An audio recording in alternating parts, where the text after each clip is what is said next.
pertanyaan kepada rekan-rekan untuk melakukan presentasi selama 10 menit dimulai dari sekarang.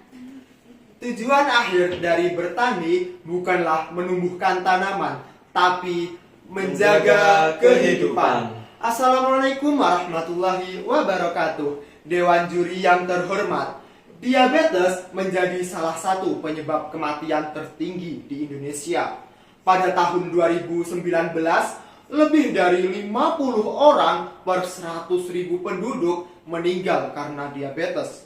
Bahkan pada tahun 2021, Indonesia menempati urutan kelima sebagai negara dengan jumlah penderita diabetes terbanyak di dunia. Tak mengherankan karena ternyata konsumsi gula di Indonesia menempati urutan ke-6 terbesar global. Lantas, apa hubungannya konsumsi gula dengan diabetes? Konsumsi gula yang berlebihan ternyata dapat meningkatkan resiko diabetes. Kenapa? Karena gula mengandung sejumlah kalori, sehingga perlu adanya alternatif pemanis yang dapat menggantikan gula untuk konsumsi sehari-hari. Berdasarkan latar belakang tersebut, tim kami dengan bangga mempersembahkan hasil riset kami yang berjudul Healthy Candy Leaf Sugar Production, modifikasi spektrum cahaya terhadap pertumbuhan dan produksi steviol glikosida tanaman stevia untuk mendukung SDGs 2030. Pertanyaannya, kenapa harus stevia? Stevia memiliki rasa manis 250-300 kali lebih manis dibandingkan gula tebu. Namun rasa manis pada stevia tidak memiliki kalori sedikit pun. Berbeda dengan gula pasir yang dalam 15 gramnya memiliki 60 kalori sehingga mampu meningkatkan resiko diabetes. Rasa manis pada stevia disebabkan oleh senyawa steviol glikosida yang merupakan senyawa metabolit sekunder yang menjadi penciri dari tanaman itu sendiri. Setidaknya terdapat 34 senyawa turunan steviol glikosida yang dapat diidentifikasi, namun yang paling banyak ditemukan yakni senyawa steviosid dan rebaudioside. Sama halnya dengan tanaman lain, pertumbuhan dan perkembangan tanaman stevia dipengaruhi oleh beberapa faktor, salah satunya spektrum cahaya. Spektrum cahaya memiliki peranan penting dalam metabolisme tanaman baik secara primer maupun sekunder. Penelitian lain juga membahas tentang pengaruh spektrum cahaya dapat mengsekresikan metabolit sekunder baik secara sinergis maupun antagonis, serta beberapa penelitian lain juga membahas tentang pengaruh spektrum cahaya terhadap tanaman stevia, namun hanya terbatas pada peningkatan biomasa dan penampakan morfologi luar tanaman stevia. Masih jarang penelitian yang membahas tentang pengaruh spektrum cahaya terhadap peningkatan kandungan steviol glikosida pada tanaman stevia. Maka dari itu, tujuan dari penelitian ini yang pertama, mengoptimalkan produksi pemanis stevia dengan manipulasi spektrum cahaya. Yang kedua, mengetahui pengaruh manipulasi spektrum cahaya terhadap pertumbuhan, perkembangan, dan kandungan steviol glikosida serta tingkat kemanisan gula yang dihasilkan tanaman stevia. Dan yang ketiga, memperoleh gula stevia yang berkualitas dan menyehatkan melalui praktek budidaya dan manipulasi spektrum cahaya. Dan yang terakhir, mengetahui umur terbaik untuk memanen daun stevia di bawah pengaruh manipulasi spektrum cahaya.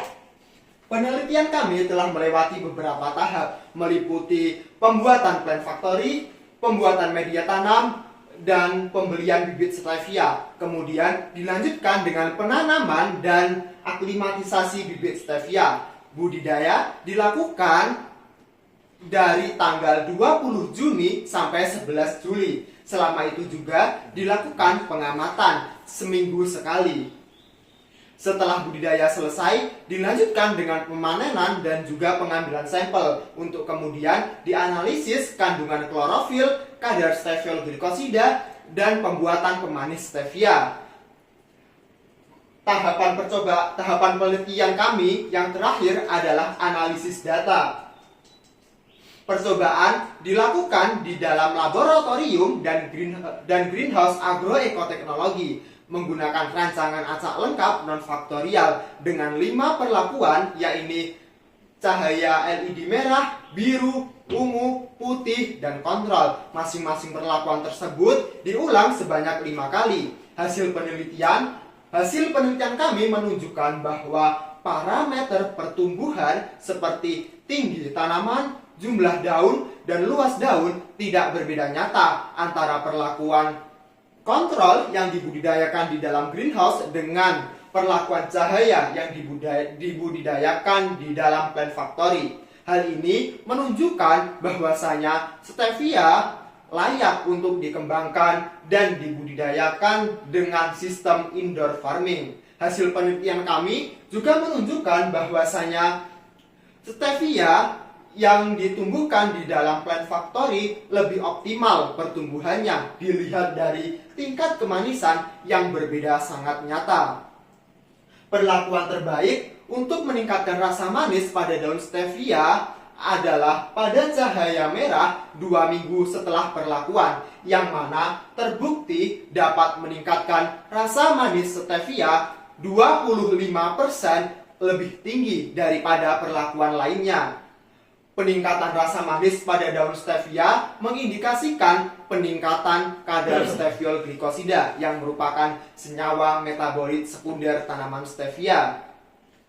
Hal ini sejalan dengan beberapa penelitian yang menunjukkan bahwa cahaya merah memang cocok untuk meningkatkan metabolit sekunder beberapa tanaman. Hal ini diperkuat juga dengan hasil uji HPLC kami yang menunjukkan bahwa kandungan steviol glikosida tertinggi adalah pada cahaya merah. Modifikasi spektrum cahaya juga terbukti dapat meningkatkan kandungan klorofil pada daun stevia yang merupakan komponen penting untuk tanaman melakukan metabolisme. Perlakuan terbaik untuk meningkatkan kandungan klorofil adalah pada cahaya biru yang dari hasil penelitian kami terlihat bahwa klorofil tertinggi ada pada cahaya biru dibandingkan perlakuan lain. Dari hasil penelitian kami dapat disimpulkan bahwasanya tanaman yang berada di dalam plant factory lebih optimal pertumbuhannya dibandingkan perlakuan kontrol yang berada di dalam greenhouse. Perlakuan terbaik didapatkan pada perlakuan LED merah 2 minggu setelah perlakuan. Hasil uji HPLC menunjukkan bahwa LED merah memberikan jumlah senyawa steviol glikosida terbanyak daripada perlakuan lain. Riset terkait tanaman stevia dan faktor-faktor yang mempengaruhi pertumbuhannya akan sangat membantu dalam mengembangkan industri stevia sebagai alternatif pemanis.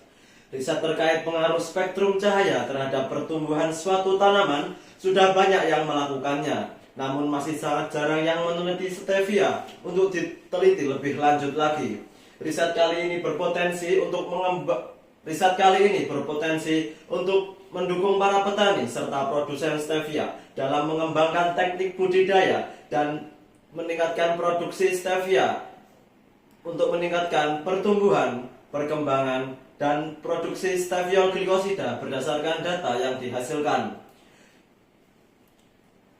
Dari segi optimasi lahan, stevia sangatlah menguntungkan, di mana dalam 1 hektar tanaman stevia mampu menghasilkan 150 kg ekstrak stevia dalam 1 tahun, yang mana setara dengan 3,7 hektar lahan tebu. Berikut beberapa capaian luaran yang telah kami dapatkan selama mengikuti program kreativitas mahasiswa. Yang pertama ada laporan kemajuan, disusul artikel ilmiah, media sosial, dan laporan akhir. Selanjutnya ada beberapa capaian luaran selanjutnya, yakni ada data umur panen, data spektrum cahaya, gula stevia, dan hak kekayaan intelektual. Berikut merupakan beberapa dokumentasi kegiatan. Selama kami mengikuti program kreativitas mahasiswa. Terima kasih kami sampaikan kepada Pelmawa, Universitas Trunojoyo Madura, dan Universitas Airlangga. Wassalamualaikum warahmatullahi wabarakatuh.